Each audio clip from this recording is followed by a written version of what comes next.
Well, okay, welcome to our last show. Actually, if you were here the 3rd of January, the first weekend in January, the initial show that we did was an orientation of all of the units under the National Park Service.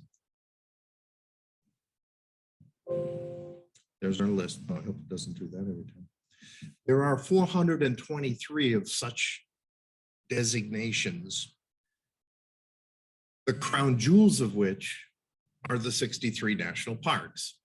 The reason we started off with a distinction between them is because Park Service is kind of blurring the lines. They're starting to refer to all of the units under their umbrella as national parks.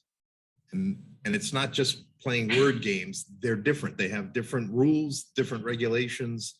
If you are in a national park, you can't bring a firearm in. If you're in a national preserve, hunt away. You can shoot the game there. Some of them are allowed to outsource mineral rights or lumber rights. Other parks, no, that's verboten. Some of them you can ride around on all-terrain vehicles. Other ones, no motorized anything. There's different rules for different parts. Park Service is partnering with LL Bean. You can buy canvas bags that say "Find Your Park" now. They're referring to all of the units as one classification, and they are. I'm not going to distinguish between them, but the point of showing this is that there are no national parks in Massachusetts. There's a sign on Route 128 that says National Park, this exit. It's incorrect. It's a National Historic Park. It's for Lexington and Concord. What we're going to do today is go, and any of them, any of the 423, if there's any kind of visitor center, you can go and get your National Park Service stamp in your passport that saves what date you were there, and is one collectible, one way to remember where you were and when. But so if you divide 50 states into the 423 units, the average would be 8 per state. Massachusetts has such history that we've got twice that many. We've got 16 different categories, classifications of national park units. We usually cover about 5 or 6 national parks in our hour to give 10 minutes per destination. To cover 16, we're going to have to go a little faster today, but we're going to take a whirlwind tour of, you don't necessarily have to load up the Winnebago and head west to take a national park, a unit visit. You can do day trips around Massachusetts. So that said, let's get started. The Appalachian Trail. Let's see. 90 miles of which goes through the western side of Massachusetts. If you continue up, this runs from Springer Mountain in Georgia all the way up to Katahdin in Maine. It's a little over 2,000 miles, 90 of which are in Massachusetts. So if you're up there and you're heading south on the trail, and there's your "Welcome to Mass" sign, pretty standard, but the Connecticut River Valley in western Mass is pretty low lying. There's not, Greylock is the highest of the Berkshires. It's actually 3,500 feet. So if you're talking about Colorado and 14,000 footers, you may not want to brag that you climbed the highest mountain in Massachusetts to the Colorado ones. But that being said, you get a heck of a view from up there because you're up on high. There is some scrambling on the trail. They help you out so you don't have to do rock climbing. But Greylock gives you a heck of a view. That's the Connecticut River down below. And you're lording up above it. They space the cabins about a day's hike apart. So there's half a dozen of them or so. No reservations. You just first come, first serve. So if it happens to be a rainy day, you may have company. It might get a little tight quarters because people don't want to hike when it's muddy and wet. If fear of heights is not an issue, you can go out onto the cliffs in Mount Tom out there, a little side view, and sit and soak in the sun. Very popular climbing trails on Greylock. Normally fall is the season where you'll have some company. Not a lot of running water. Where there's rain, where there's mountains, you're going to have streams coming down. But in terms of waterfalls, there's not a lot of noteworthy ones along the way. But fall is when you go there. That's when Mother Nature's putting on its show, her show. The quilt covers the whole everything. While we're out west, one rather unsuspecting in terms of what I had for expectations. I'm not a gun person, and I thought, all right, it's on the must-see list. So I went there with relatively low expectations. Absolutely fascinating. Had a wonderful weekend or day trip there. Very accessible. They have all kinds of interstates and roads. It's right down by the Basketball Hall of Fame, actually. So it's right downtown, easy to get to. George Washington, when he was put in charge of the Continental Army, said, okay, I would like armaments for my army. I would like them to be carrying guns. So he opened up initially the armory to procure homegrown armaments. The English rather wisely forbid any of their colonies from manufacturing guns because they didn't want exactly what happened for their colonists to revolt.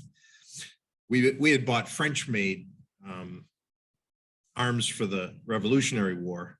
Problem is those are all individually made. They're handmade. It's not a problem if the same guy makes them all, but that's a lot of rifles. David Ames hails from Easton, Mass, I believe, but he requisitioned President Washington for a set of tools. This guy was an innovator.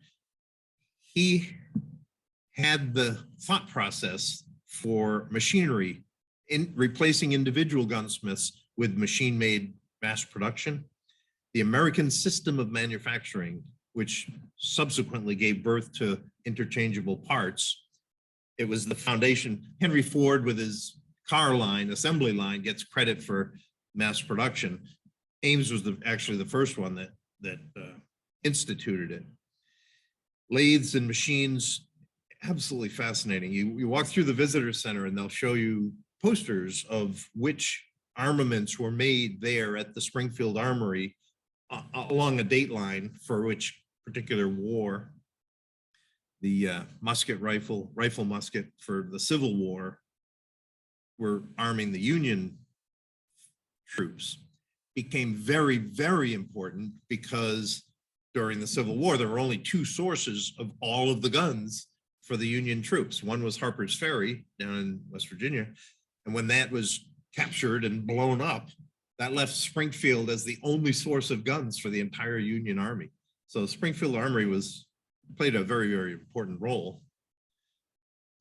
Moving along, Spanish American, World War I, Springfield came up with the Springfield rifle. World War II, the M1, and then Vietnam, they had evolved into the M14. Excuse me, Eli Whitney. Oh yeah, the guy that picked all the seeds out of the cotton, right? The cotton gin. He wasn't from the South. He worked in the armory in Springfield. He was from Connecticut, actually. Brilliant guy. He applied, the cotton gin was mass produced. He applied it to the guns, and the brain power that he had was rubbing elbows with in Connecticut River Valley. All these guys that got their start working at the armory, but then thought they had a little tweak of an innovation that they went off on their own to start similar companies.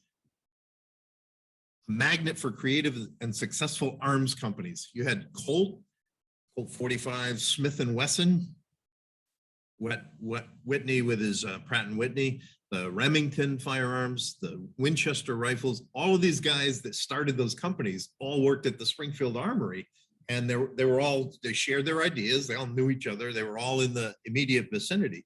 So that was quite a locus for armaments.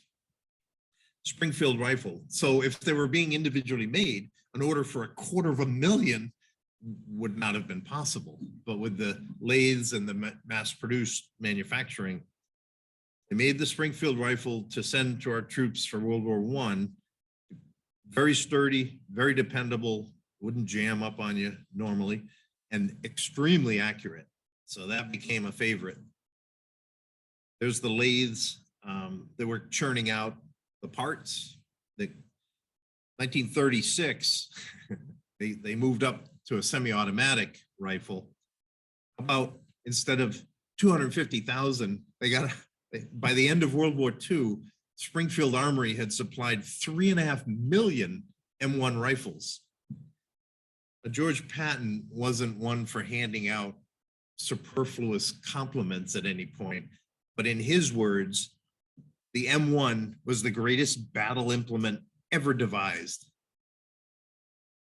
All the US troops were trained on it. They were all exactly the same. So if the soldier went down and somebody had to pick up his rifle and use that, they didn't need to be new trained. It was the exact rifle that they had already been trained on and stuff.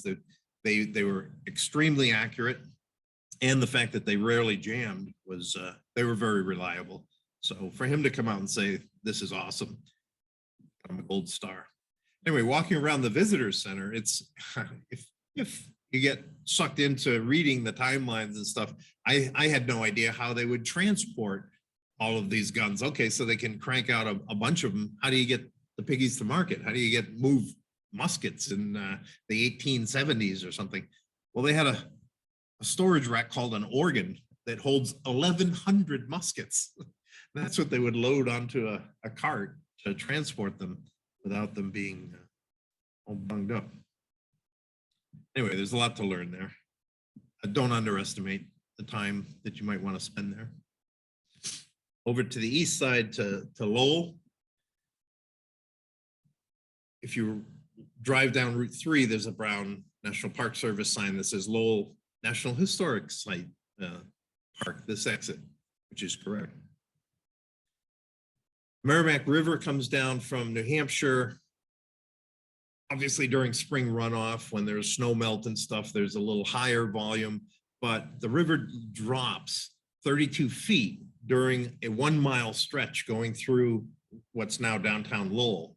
Doesn't sound like a lot, but what that does is enable there to be movement of water even in the off season, even when it's not snow melt.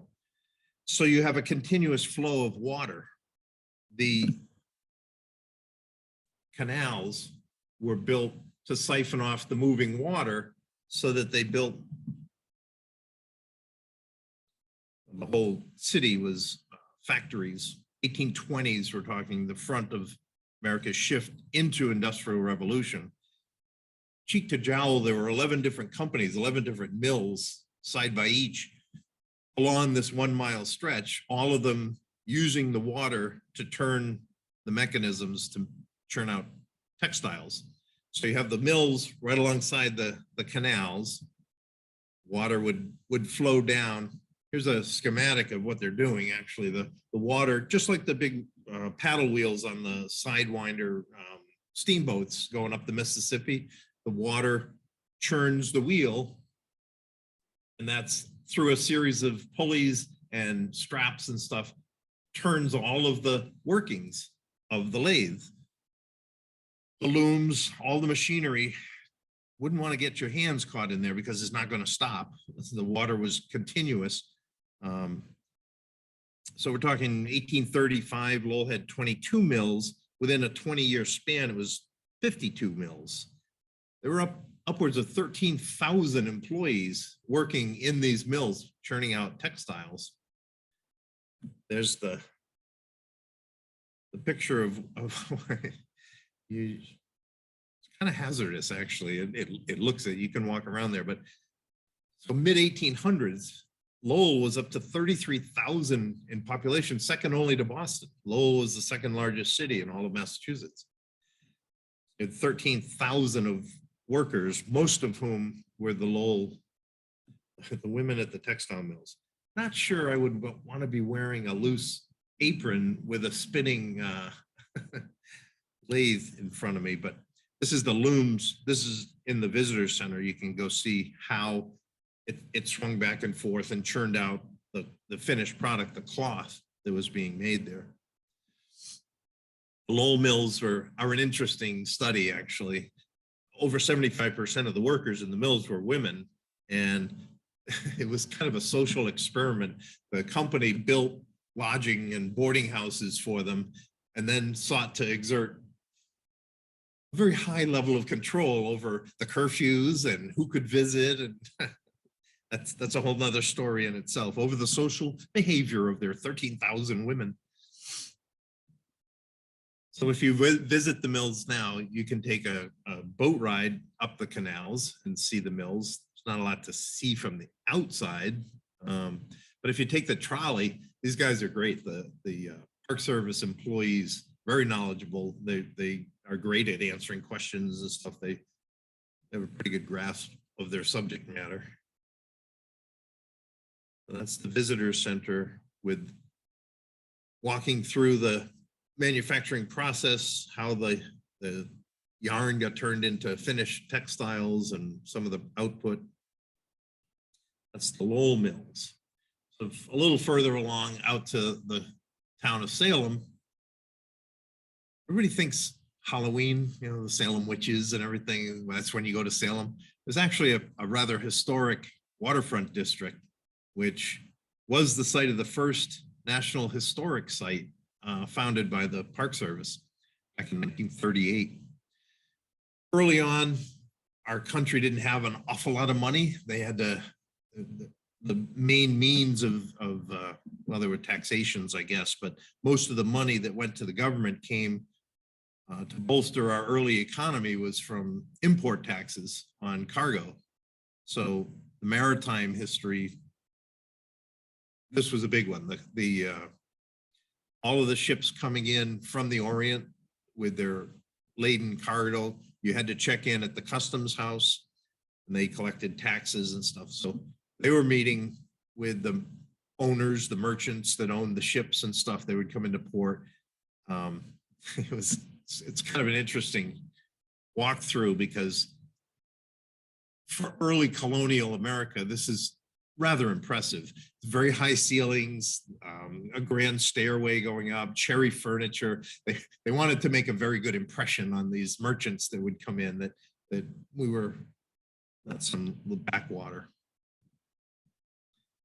Derby House, some absolutely spectacular homes. They usually had the chimneys in the four corners, the old Federal style homes. This was the Derbys owned the East India Trading Company, which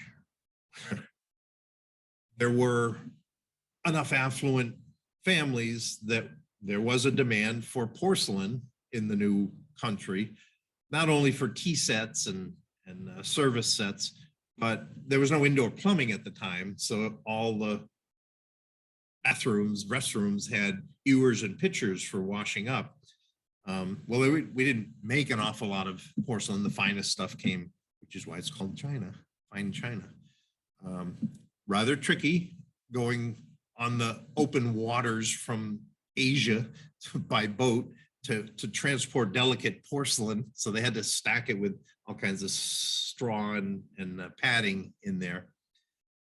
Very high demand. That made a lot of money. Much easier to bring spices. Climate-wise, we don't have cinnamon trees growing in New England. Cinnamon is actually just peeled off pieces of the bark of a cinnamon tree. But we don't have cinnamon trees, so they would import. A lot easier to bring a box of cinnamon bark, and very profitable too. So the spice trade was a good cargo to pull into port with. Here's a mock-up of the Friendship, which is a heavy user ship, made 15 around the world voyages, 15 times, went off to India, China, Russia, Germany, around South America. You have I don't think it's the original. I think they've rebuilt a Friendship. It did have an armory in Salem. This was not for the manufacturing of arms. It was because that's where all the money was. And to make sure that people weren't in a big hurry to raid the place and take all the money, there was a store of armaments on hand, and the cargo was there. Hawks House, again, one of the federal style homes. There's some beautiful old historic homes in Salem. So you don't have to just go in October. Saugus Iron Works. It is a historic site. Prior to this being set up, any iron to make any kind of cast iron had to be imported from either England or France. This was the first place in the New World where we smelted iron ore and made our own iron products. It turned out to be a lot easier to move the manufacturing closer to the source of the iron ore, so you didn't have to bring it all in. But this was the birthplace of the American iron industry, so it's an asterisk. Some of the places you want to make sure you have a full day to explore. This one, if you happen to be in the area, there's two buildings. The shuttle, the chute there on the left brings in the water from the Saugus River. Same thing, moves the wheel around. This one isn't connected to lathes. It moves the bellows. This just goes up and down.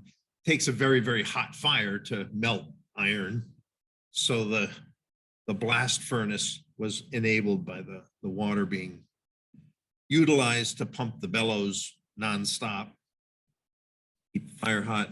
And she's awesome. The ranger giving the talk there knows all about the process. Great old post and beam building, but there's not an awful lot there. That's about the extent of it. That's the Saugus River, not a huge, you're not going to go canoeing down there, but it was enough to supply the water needed. It is fun to go at different times of the year. If you want a Currier and Ives picture of the place, go when it's glaced with iced with snow. Minuteman. This is the national park, this exit. This is what is on Route 2A off of 128. The sign should say National Historical Park, this exit. There are two Minuteman statues, actually. One's here in the center of Concord, the other one's out in Lexington. The opening battle of the Revolutionary War, you may know that was at the North Bridge. Very historic, 970 acres, but it's all strewn out along about a 5-mile stretch running from Lexington out to Concord. It was the route. The battle road was actually, the battle was on the way back. The British had gotten word that there was a stash of colonist armaments out hidden in a hayloft somewhere out in Concord, Lexington. So they were marching from Boston to go capture the stash of rifles. So this was Paul Revere's ride. He was the one, supposedly the one riding along, warning everybody that the British were coming. It wasn't really him. Hartwell Tavern, some beautifully restored or preserved, I guess, in their original form. Paul Revere got captured, actually. He started out on his ride, but he got caught. It was Dr. Prescott, Dr. Samuel Prescott, who escaped, and he was the one that rode along to Hartwell and gave the warning that the British were coming. And that's why the Minutemen were waiting at the North Bridge by the time the British arrived. If you're into colonial architecture, these are awesome examples. Very, very, all period piece furniture still in the places.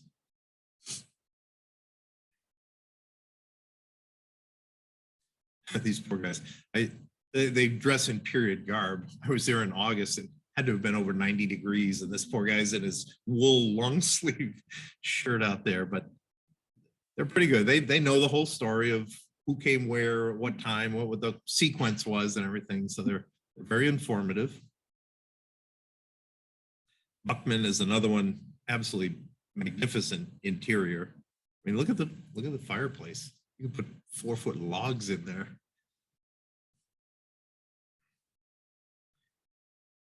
And call it Clark House. This is another preserved one along the way. My wife's family, her maiden name is Clark, and this goes back in her lineage.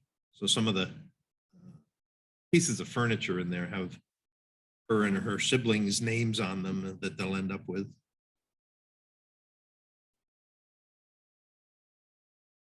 The Old North Bridge. This is where the colonists first commanded their men to fire at the British. It wasn't that big of a deal. Either they were very poor shots or there weren't a lot of shots exchanged. On both sides, the casualty count totaled 3. There were 3 people killed and 8 wounded. So like I say, either they weren't very good shots or it wasn't that big of a battle. Of course, you have the reenactment now, which is a big deal. If you go out on Patriots Day, you got to get up early. That's right at the crack of dawn, but it is pretty fun to go see. There's the Minuteman statue that's out there in Lexington. So now we'll come into town, the Freedom Trail. Must admit, about the only time we ever walked and my wife and I ever go on the Freedom Trail is when people from out of town come to visit Boston and it's on their must-see list, and oh sure, it's right down here. We never seem to go look at the stuff that's right in our backyard. It is a good take. You can go to the visitor center at the Common and get a brochure. It's a self-guided tour that makes you note of what you're looking at or what you're walking by and stuff.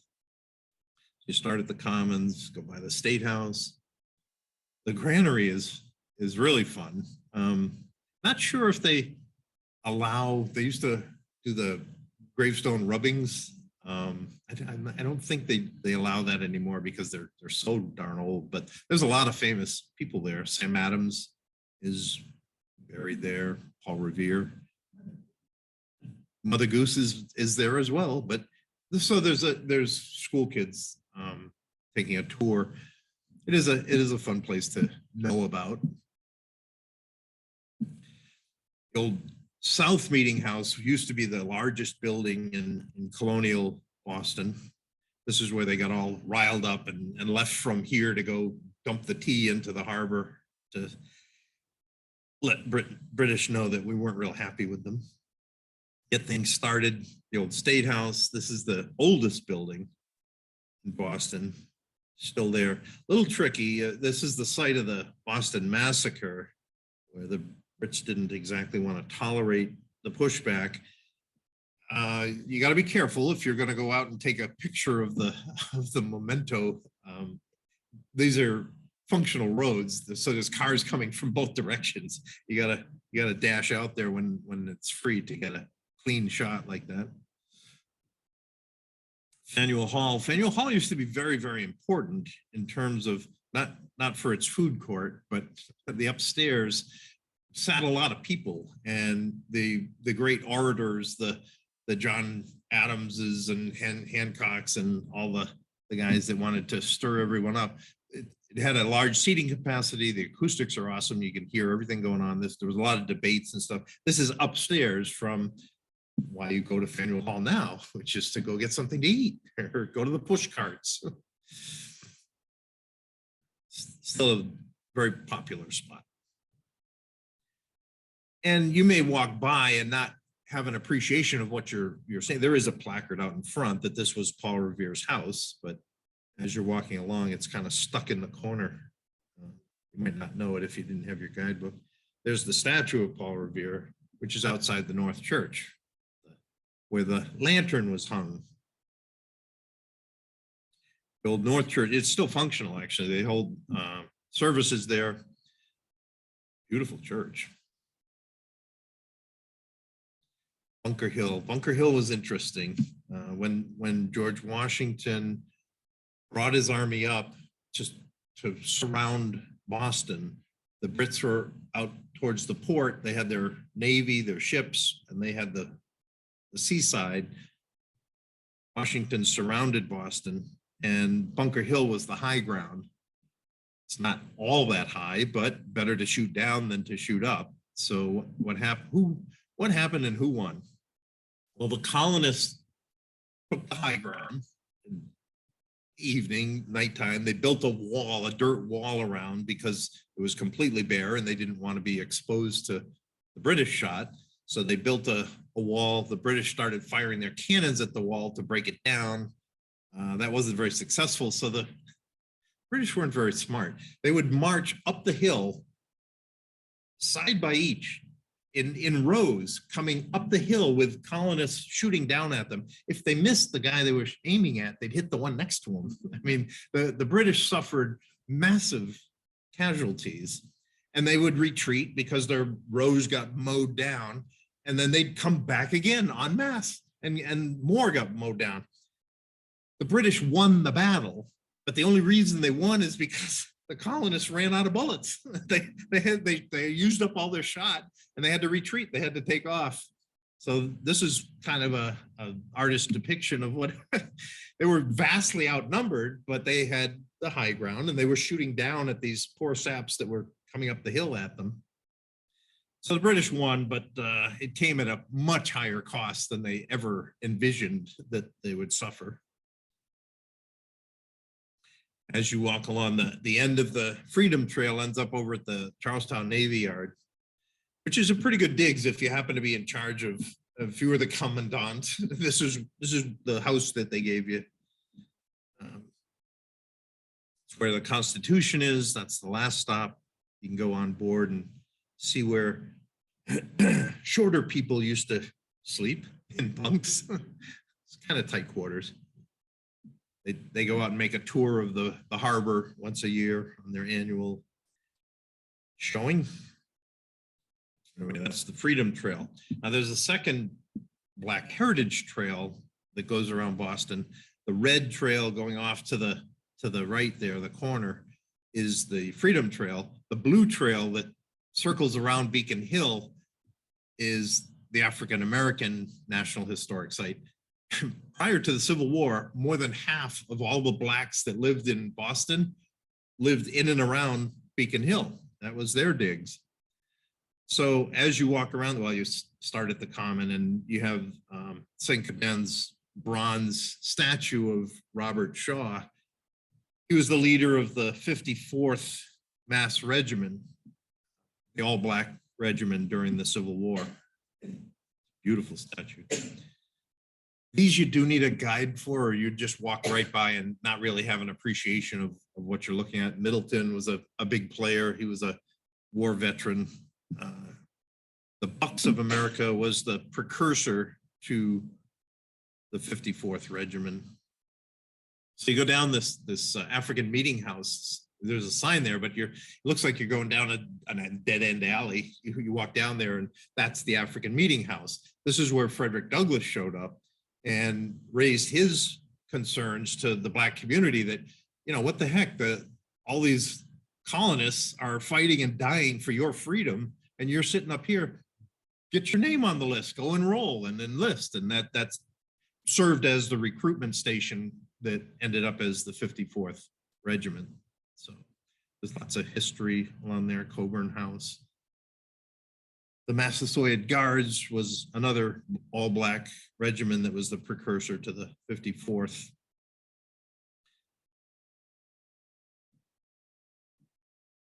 The islands, the Boston Harbor Islands, 34 of the islands are banded together under an umbrella of a national recreation area. So they're administered to by the National Park Service.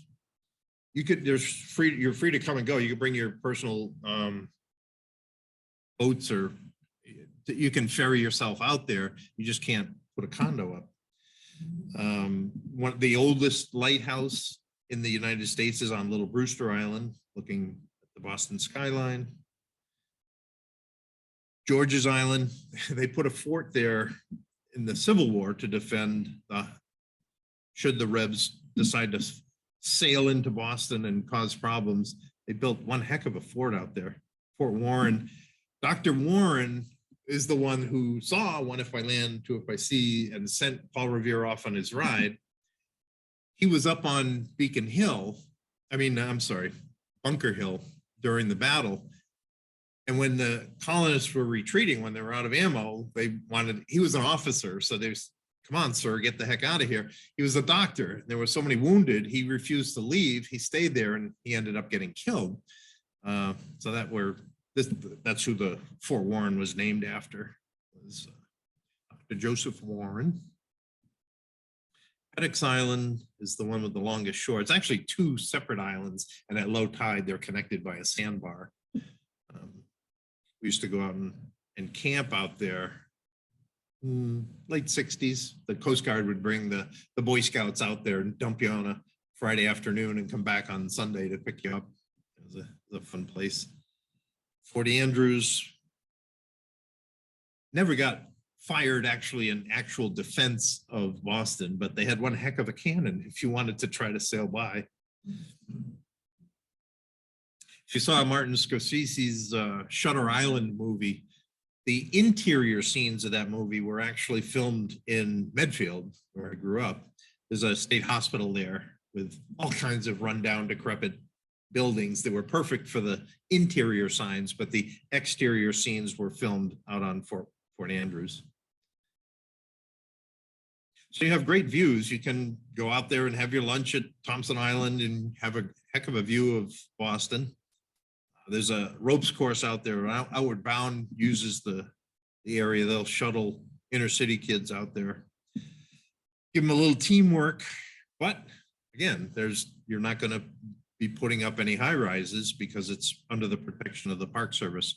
There's your list of the 34 islands that make up the Boston Harbor Islands National Recreation Area. Has the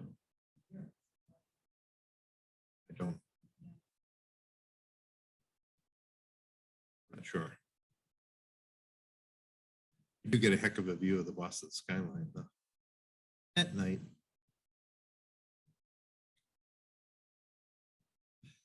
So now if we go over to the over the Charles to the Cambridge side, you've got a National Historic Site, Longfellow National Historic Site. Well, before Longfellow moved in, General Washington, when he came up, you always picture him at Valley Forge, sleeping in brutal conditions in the snow and the mud with his troops and stuff. Not quite the same when he was here for the siege of Boston. You had a lot of loyalists, British loyalists that weren't interested in a revolution, that lived in and around the Boston area. Well, when they saw Washington and the army coming up, they thought, you know what? I think it's time to get on the boat and sail back over to England. They left these magnificent places. So Washington comes up and he says, oh, look at this place, a Georgian style mansion. So when it was vacated, so he moved in and used this as his headquarters while he was up here. It was pretty cushy. This was his roughing it digs for his headquarters. Nice grand old house. In the 1830s, Henry Wadsworth Longfellow was a just beginning professor at Harvard. Didn't have much dinero, so he rented his rooming upstairs in the house. Well, old Henry chose his bride wisely because Fanny Appleton's dad had some deep pockets, and as a wedding gift, he bought the house for them and gave him the whole house. So he didn't have to live upstairs anymore. It became the Longfellow house. There used to be 2 windows in this room. Henry thought, no, the better use of that space would be bookshelves. So he boarded over the second window and it became all storage place for his books. Anyway, you can take a tour of the Longfellow house. Out back, the gardens are awesome. Great backyard. The frontage is up on a main drag in Cambridge. The backyard through the gardens runs all the way down the Charles River's down this way. So the backyard runs down to the river. There's a memorial there that commemorates a lot of his characters. There's Evangeline and Hiawatha and lots of Henry characters. Back across to the Brookline side of the Charles, you have JFK's birth site, which is a National Historic Site. Maybe 20 minutes is about all you need there. Rose and Joseph Kennedy's first home. Not an awful lot to see there. They have preserved the same furniture and stuff. At the time, it was the usual habit to give birth at home. So Jack was born in the bed nearest the window, if you want to see where JFK came into being. And there's his nursery and his little bassinet. The dining room sits all. You can see that JFK actually did have a silver spoon. Might be pewter, I'm not sure. Anyway, if you want to learn about JFK, I would highly recommend going over to the JFK Library in Dorchester. It's a much better take in terms of what the guy did for us and learning about him. However, around the corner from there is Frederick Law Olmsted, another historic site. This one you can spend an awful lot of time at. Very, very important personality. Fairstead was both his home and his office, where he and his son worked with him. Early on, he was a major proponent of making sure that he was the father of American landscape architecture. It was his belief that not just as in England, not just the privileged should have access to the nature and the outdoors. If you had a manor, if you had a castle, yeah, you had grounds, but they were off limits to the little people. Well, he didn't think that in a democratic society that was fair. So he started out at Yosemite Valley, preserving it for everyone. He didn't want it to deteriorate into a Niagara Falls kind of commercialization. He wanted it protected, but he wanted it open to the body of the people to have access to natural beauty. Well, the idea caught on. This is upstairs in his workroom. Absolute stunning. All these drawers on the left there are filled with close to 1 million original documents. It's one of the most heavily researched archive collections in the entire Park Service. So this is mid-1800s, you were having a lot of private institutions, the colleges. This is Bryn Mawr College. He designed the grounds for it. Well, if you're good at what you do and you do a good job, you get requests for more. I don't know if you can see all these, but we're looking at Smith College, Wellesley College, Fairleigh Dickinson, Stanford, Trinity, UC Berkeley, Chicago, Orono, Maine, University of they all came knocking at his door, and he designed the campuses for all of these up and coming colleges. Very, very important. And then he expanded into New York City came knocking and said, "Oh, you're good at this. Here's 840 acres of pig farms and swamp. We would like you to do something with it." So turn it into the Central Park for all Manhattanites to go be pleasured by. Did an amazing job. He did not design the castle, the Biltmore, but if you've ever been down in North Carolina, all of the grounds were his far-reaching vision. I was there a couple summers ago, and we spent a full day just going down the tiered levels in the gardens, which you're almost 100 years after his original layout, and now the trees are all grown up, and it's coming into what he envisioned it to look like. I had vision. He designed the grounds of the Capitol building. He did such a good job in New York City. Chicago wanted to host a World's Fair. They wanted it over on the shore of Lake Michigan, which was, again, it was all swampland. He turned it into the the magical White City to host the 1893 World's Fair. Guy got around. He designed the grounds at West Point, the military academy on the Hudson. The entire emerald necklace from the Common all the way around to the Fens that surrounds Boston. It was his. He did Acadia National Park. He laid out the plans for that. It's worth a lot of time if you look into it. He has a great coffee table book that chronicles his achievements.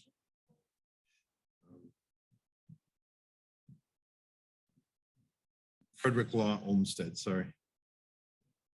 LAW is the middle name. So head down the expressway to Quincy and you get to the Adams National Historic Park. Right off Furnace Brook Parkway. This is back in mid 1800s. There's the house where John Adams was born and John Quincy Adams were born on the homesteads. If you look at the house the way it was in 1850, that's where it is today. It hasn't changed an awful lot. But Peacefield was the big house. That's where this isn't the TV Adams family. This is the real Adams. 4 generations of the Adams family have lived here in Peacefield. There is a charge to go in there to help restore it and keep it up. But you can tour in there. All the original old furniture is there. It's pretty impressive to walk through.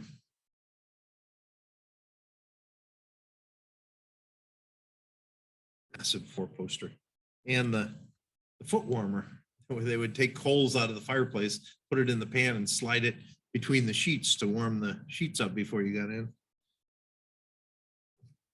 Great gardens in the backyard, but the building there on the left is John Adams's library. This guy made trips all over the world and always came back with volumes. He had the most extensive library found anywhere in the New World. He had over 14,000 volumes in his personal library. Rather impressive for the 1800s.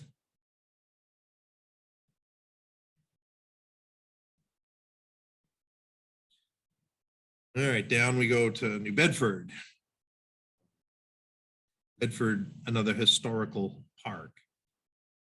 The only difference between a historical park and a historical site is usually just size. A historical site might be JFK's one home that he was born in. A historical park is a little larger. They've got 13 blocks of the waterfront area set aside. That's the scene from the 1850s. That's what it looks like today. It hasn't changed an awful lot. The whole waterfront area.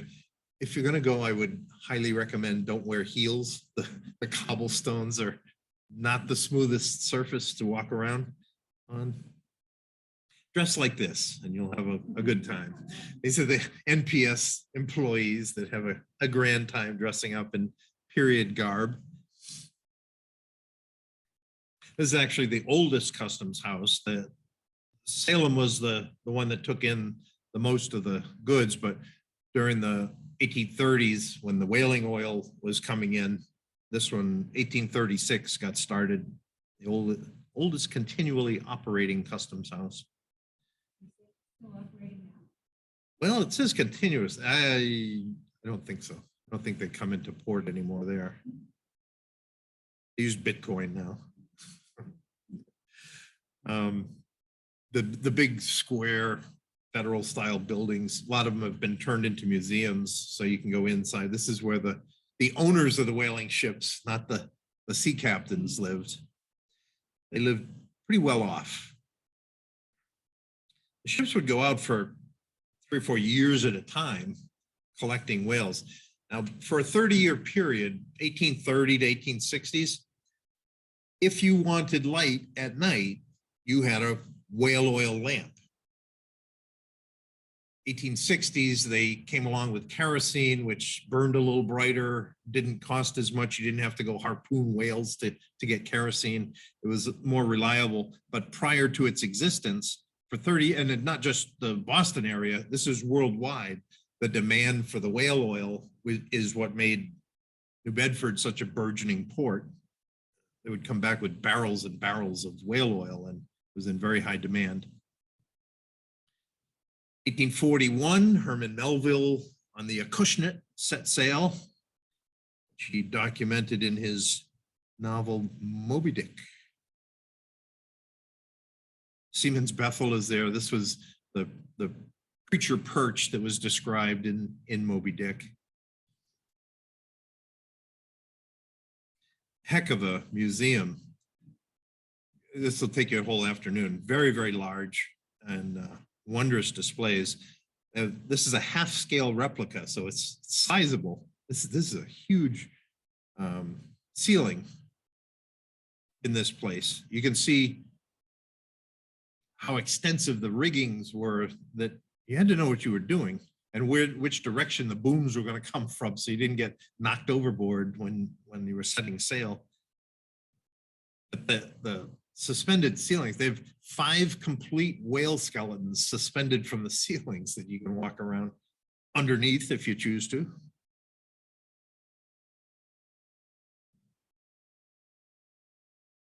The scrimshaw on display. It sounds like a very active, high adrenaline activity to go off on a whaling ship. There was a lot of downtime. You'd get a there she blows, and then down come the boats, and off you go, and harpooning and bringing the whales in and all the work and stuff. Well, it could be a very long time sitting in your quarters between whale sightings. So these guys had lots of time to sit and carve. They would take the sperm whale teeth, the ivory teeth, and carve them. This is the finest scrimshaw collection I've ever set eyes on. There's just rows and rows of it on display at the museum there.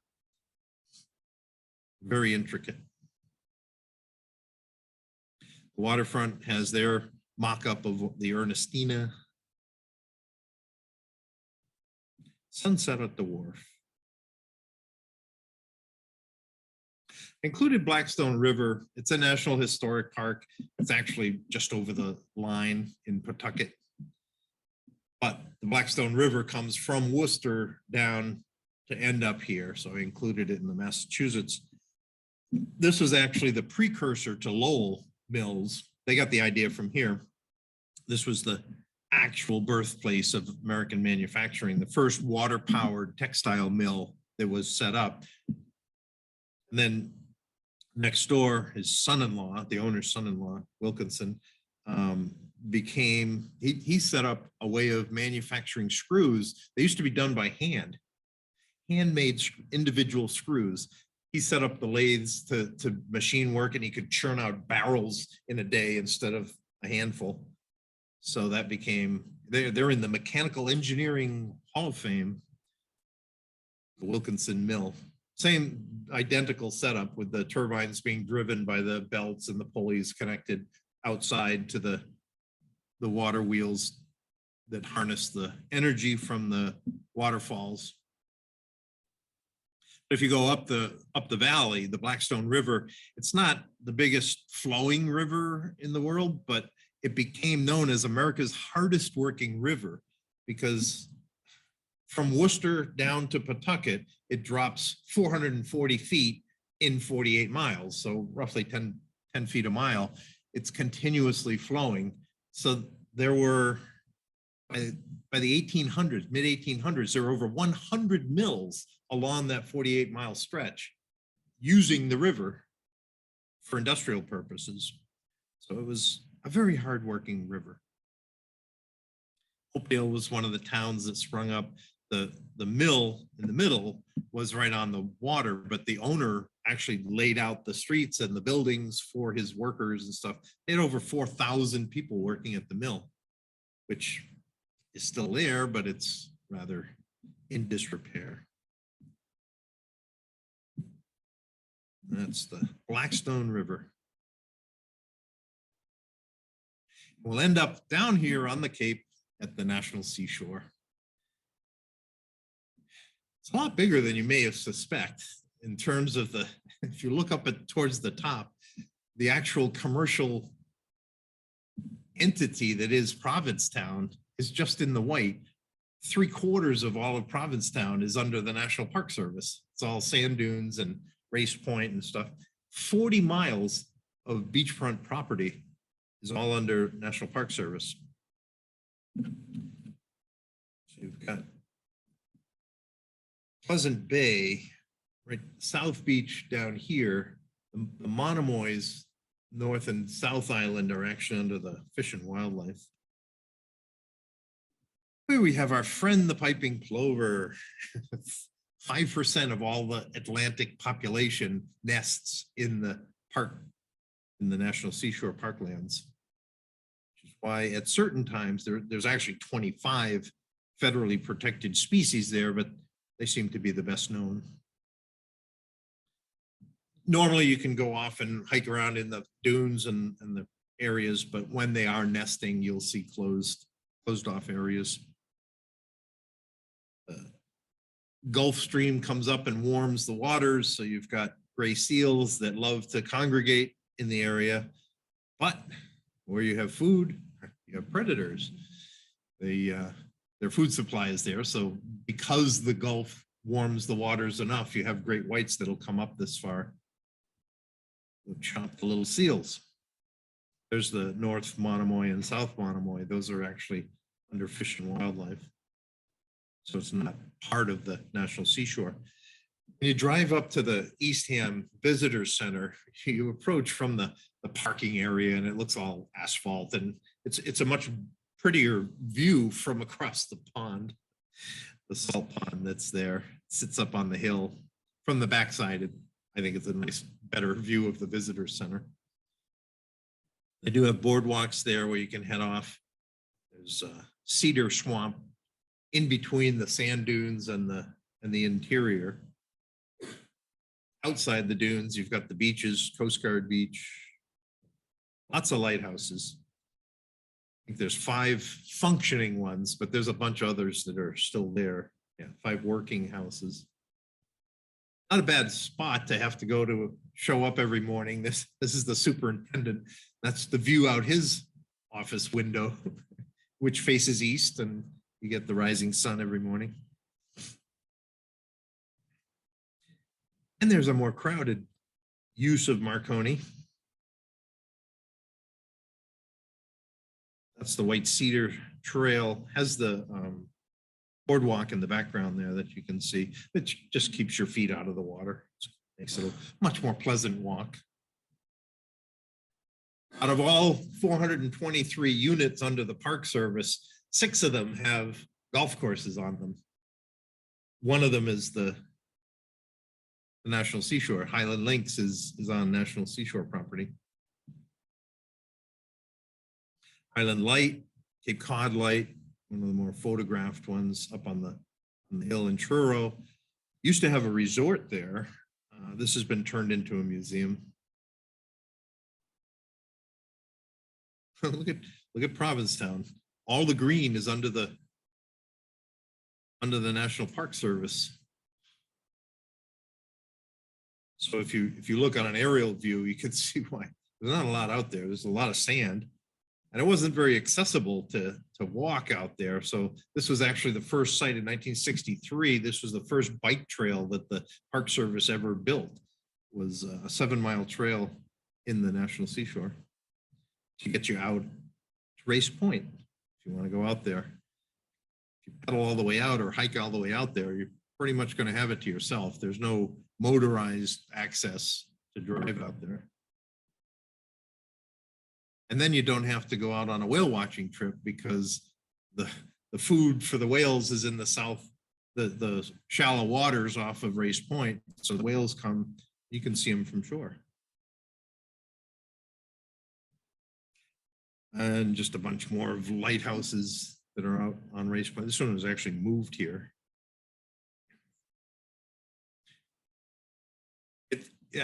This was the skeleton of one of the early whaling ships that ran aground that was recently uncovered by the eroding sand.